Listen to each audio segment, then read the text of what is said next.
Maga pa kami naghalin dito guys sa bahay nila nanay kasi magsisimbang gabi kami guys. So what's up guys, magla-live update na naman ako sa inyo. It's already 4 AM guys, naglalakad kami sa daan papuntang simbahan kasi wala pang mga tricycle at yung driver ng service ni nanay ay tulog pa, parang mantika siya tulugin kaya naglalakad na lang kami.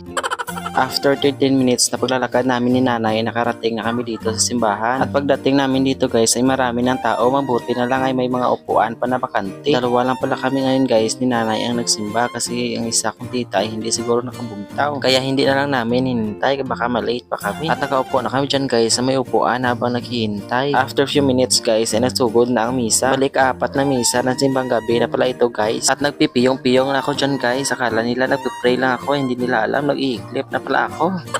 At pagkatapos ng misa guys ay lumabas na kami at sumakay na kami ng tricycle pa uwi. Sa may Our Lady of Snows pala kami guys nagsimba dito sa Himamaylan City. At ayun guys, pa uwi